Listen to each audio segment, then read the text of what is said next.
Americans have a very specific image of Malaysia. Third world country, developing nation, cheap labor, poverty, jungle villages.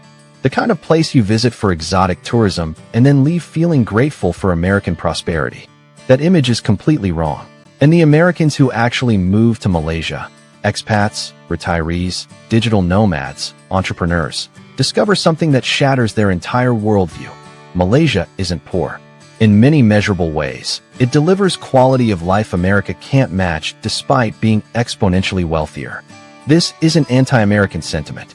These are documented realities from Americans who left the US expecting a downgrade and found an upgrade instead.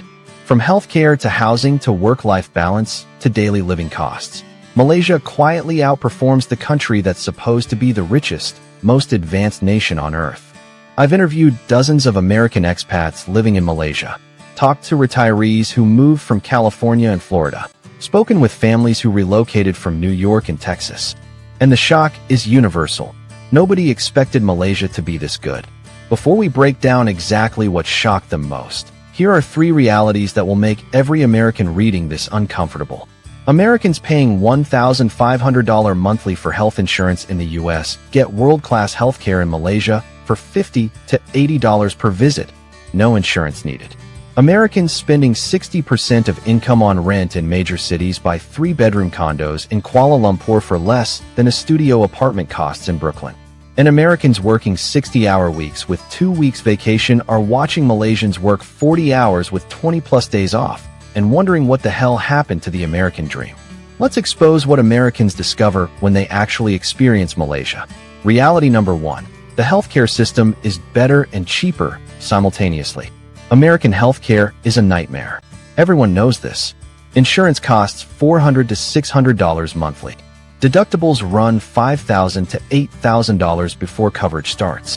A simple ER visit costs $2,000 to $5,000.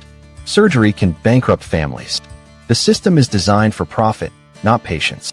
Americans arrive in Malaysia expecting third-world clinics with questionable standards. What they find: world-class private hospitals that look like 5-star hotels, staffed by US and UK trained doctors, charging prices that sound fictional.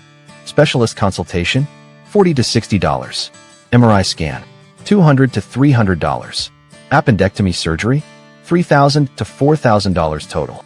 No insurance needed. Pay cash, walk out. The quality matches or exceeds American standards. The price is 70 to 90% lower. I broke my arm in KL, explains David, an American expat from Chicago. Emergency room, x-rays, orthopedic specialist, cast, medication, follow-up visits. Total bill was $380. In Chicago, that would have been $8,000 minimum before insurance. The quality? Identical. I saw the same equipment, same trained doctors. The only difference was the bill didn't destroy me financially. Malaysia's private healthcare isn't subsidized. It's not charity care. It's market-priced, but the market isn't rigged by insurance companies and hospital monopolies. The actual cost of healthcare, turns out, is shockingly affordable when profit margins are reasonable. The real truth: Americans discover Malaysian healthcare is what American healthcare pretends to be: accessible, high quality, and affordable. The shock isn't that Malaysia is good. It's that America is worse despite being wealthier. Reality number 2. Housing is actually affordable for middle-class families. The American housing crisis is normalized now. Young Americans accept that homeownership is impossible. Rent consumes 40 to 60% of income in major cities. Families live paycheck to paycheck despite both parents working full-time. Americans moving to Malaysia expect cheap housing because it's a developing country. What shocks them? Housing isn't cheap because quality is low. It's affordable because the system isn't designed to extract maximum profit from renters and buyers. A modern 2-bedroom condo in Kuala Lumpur, with gym, pool, security, parking, rents for $500 to $800 monthly. The same quality apartment in Boston, Seattle, or San Francisco costs $3,000 to $4,500. Purchasing: a 3-bedroom condo in KL costs $150,000 to $250,000. In American cities, that's a down payment.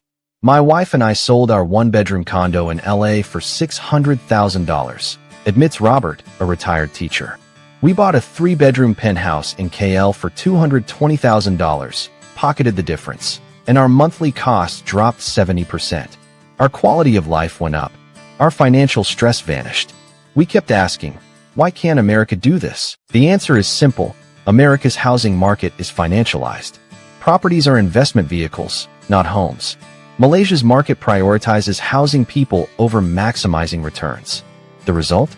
Americans can afford to live, actually live, without housing costs consuming their entire existence. The real truth: Malaysian housing affordability isn't a poverty indicator.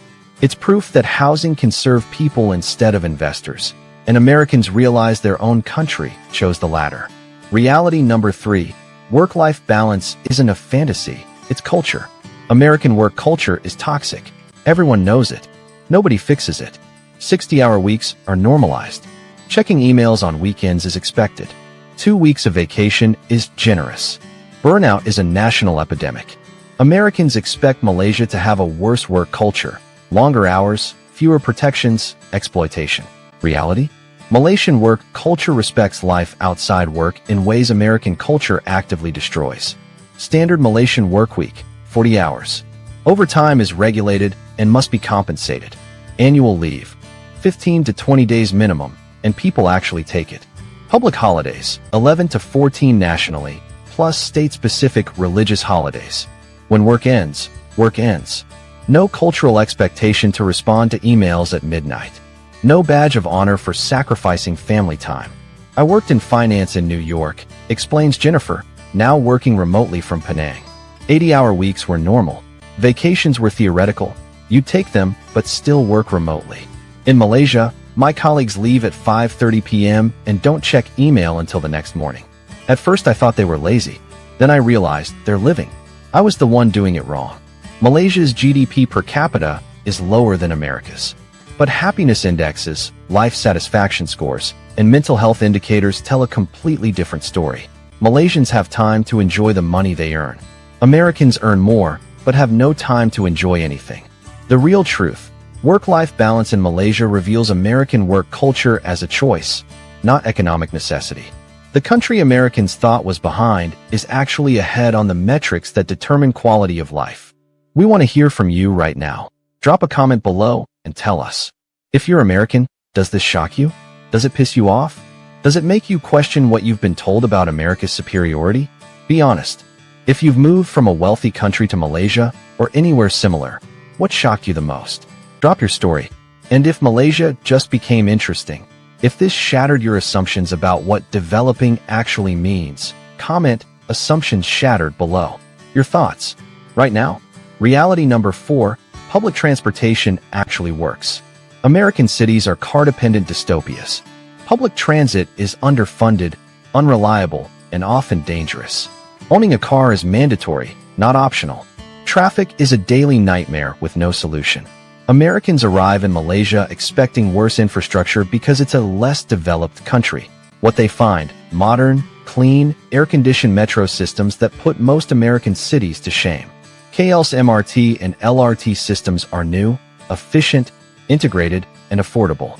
Trains run every 3 to 5 minutes during rush hour. Monthly unlimited passes cost $20 to $30. The system connects the entire city seamlessly. No car needed. I lived in LA for 15 years, says Michael, a software engineer now in KL. Public transit there is a joke. In KL, I sold my car within 3 months. Don't need it. The trains work. They're clean. They're cheap. I spend less time commuting here than I did in LA, and I'm not sitting in traffic breathing exhaust fumes. Malaysia built modern public transportation in the 2010s to 2020s for a fraction of what American cities spend and fail to accomplish. California's high-speed rail, decades delayed, billions over budget, 0 miles operational. Malaysia built hundreds of kilometers of modern rail in the same time frame. The real truth: American infrastructure is failing despite massive wealth. Malaysian infrastructure works despite less wealth. Americans discover that money doesn't guarantee results. Competent execution does. Reality number 5. Safety is higher and violent crime is lower. Americans are told developing countries are dangerous, crime-ridden, unsafe. You need to watch your back constantly. Malaysia's reality: Violent crime rates are significantly lower than major American cities. Homicide rates in KL are a fraction of Chicago, Detroit, or Baltimore. Random street violence is rare. Mass shootings don't exist. School shootings are unthinkable. I walk through KL at 2 a.m. and feel safer than I did in downtown Portland at 2 p.m., admits Sarah, a digital nomad from Oregon. No random violence. No visible drug crises on every corner. No fear that someone might pull a gun. The cognitive dissonance was intense. The country I was told was dangerous feels safer than the one I left. Malaysia isn't crime-free. Petty theft exists. Scams target tourists. But the everyday ambient danger Americans accept as normal, the constant low-level fear of random violence, doesn't exist here. The real truth: Americans discover that safety isn't a wealth indicator. America's gun violence, drug epidemics, and urban crime make developing Malaysia objectively safer for daily life. Reality number 6. The food quality and cost makes America look like a scam. American food is expensive and increasingly low quality. Fast food is cheap but poisonous. Real food, organic, fresh, unprocessed, costs so much that eating healthy is a class privilege. Malaysia's food culture shocks Americans because quality and affordability coexist. Street food isn't poverty food, it's legitimate cuisine. $3 to $5 buys a full, fresh, delicious meal. Markets sell tropical fruit, fresh vegetables, and quality protein at prices that make American grocery bills look fraudulent. I spent $200 weekly on groceries in Seattle for basic healthy food, explains Tom, a retiree in Penang. Here, I spend $50 to $70 and eat better. Fresher ingredients, more variety, actual flavor. American food is simultaneously expensive and terrible. I didn't realize how bad it was until I left.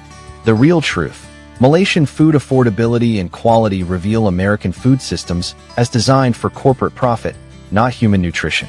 Americans thought they lived in abundance. They discover abundance elsewhere for a fraction of the cost. The uncomfortable truth: Americans are raised on a narrative.